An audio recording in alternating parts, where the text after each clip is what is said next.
നടുവേദനയാണ് പുറംവേദനയാണെന്ന് പറഞ്ഞുകൊണ്ടുള്ള നിങ്ങളുടെ അഭിനയൊന്നും എന്റെ മുന്നിൽ വേണ്ട. ചെറുക്കൻ സമ്പാദിച്ചുകൊണ്ട് വരുന്ന കണ്ടിട്ടാണ് നിങ്ങളുടെ ഈ സുഖേടെന്നുള്ളതൊക്കെ എനിക്കറിയാം. വയ്യ പോലും. എന്തിനാ അമ്മ രാവിലെ ഞാൻ വഴക്കുണ്ടാക്കുന്നേ? എടാ 2 മാസത്തിന് മേളിലായി അങ്ങനെ എന്തെങ്കിലും ഒരു പണിക്ക് പോയിട്ട്. നിനക്ക് വീട്ടിലെ കാര്യങ്ങൾ എങ്ങനെയാ നടന്നു പോകുന്നതെന്ന് എന്തെങ്കിലും വിചാരമുണ്ടോ? അങ്ങേർക്കാ ബോധ്യമില്ല. രണ്ടറ്റവും കൂട്ടിമുട്ടിക്കാൻ പാടുപെട്ടുകൊണ്ടിരിക്കുക ഞാനിവിടെ.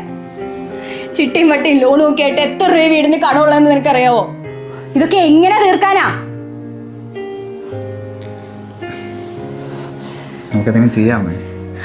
ചെയ്യാം.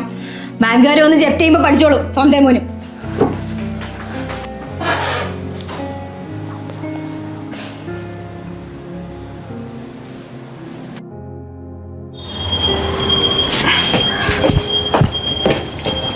ഇറങ്ങോണേ. എടാ മക്കളെ മക്കളെ എന്താ മക്കളെ ഇച്ചിരി പൈസ എന്തെങ്കിലും ഉണ്ട് തന്നേച്ച് പോവും. ചെറിയ ചിലവുകളൊക്കെ മുടിയൊന്നും വെട്ടണം, കയ്യിലൊന്നുമില്ല. അങ്ങനെ അച്ഛനെന്തിനാ എങ്ങനെ ചോദിക്കുന്നേ? ഒരു 100 താടാന്ന് പറഞ്ഞാൽ പോരെ? 200 വേണ്ട, 100 മതിടാ. 100 കുഴപ്പമില്ല.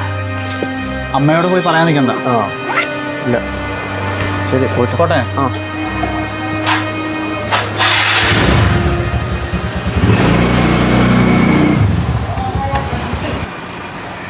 എടാ തനിക്കിത് എന്താ പറ്റിയേ?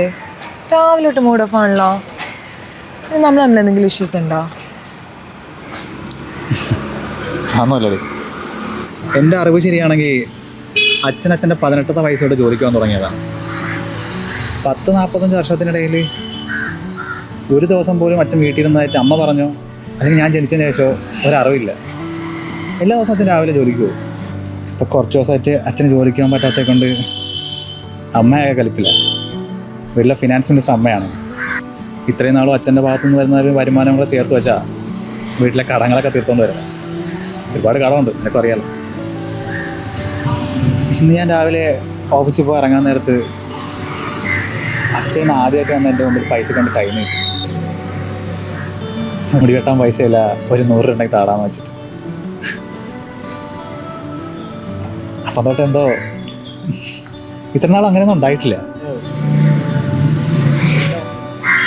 എൻ്റെ കണ്ണി പോലും നോക്കാതെ അച്ഛൻ സംസാരിച്ചു. മോൻ്റെ അടുത്ത് ആദ്യമായിട്ട് പൈസ വയ്ക്കുന്നൊരു ബുദ്ധിമുട്ട് അച്ഛനുണ്ടാവും. എനിക്ക് ഓർമ്മ വെച്ച കാലം മുതലേ പുള്ളിക്കാരൻ്റെ പോക്കറ്റിൽ കൈയിട്ടും ചോദിച്ചൊക്കെ ഞാൻ പൈസ വാങ്ങിയിട്ടു. അമ്മ ഈ കാര്യത്തിൽ കുറ്റം പറയാൻ പറ്റില്ല. അതാ രാവിലെ മുതൽ. അടുത്ത മാസം സാലറി ഇൻക്രിമെന്റ് കിട്ടിക്കഴിഞ്ഞാൽ നീ ഒരുവിധം സെറ്റിൽ ആവില്ലേ? ഒരുവിധം. എങ്കിനി അച്ഛനെ ജോലിക്ക് വിടണ്ടോ? 28 വയസ്സിലൊരു മോനുണ്ടെന്ന് പറ നോക്കാം. പിന്നെ ചില്ലാവ് കേട്ടോ, വെറുതെ ഇത് ആലോചിച്ചിരിക്കണ്ട. ഞാൻ കൊണ്ടുവിടാം.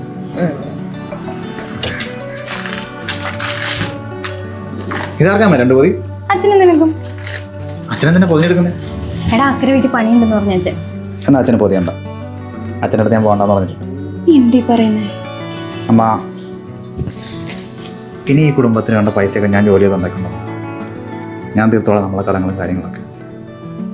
അച്ഛനെ ജോലിക്കൊന്നും പോകണ്ട. അച്ഛൻ എത്ര വർഷമായിട്ടാണ് പണിയെടുക്കുന്നത്.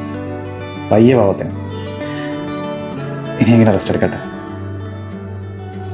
തൽക്കാലത്തേക്ക് ഈ ചോറ് ഞാൻ കൊണ്ടുപോകാം. പോട്ടെ ഞാൻ.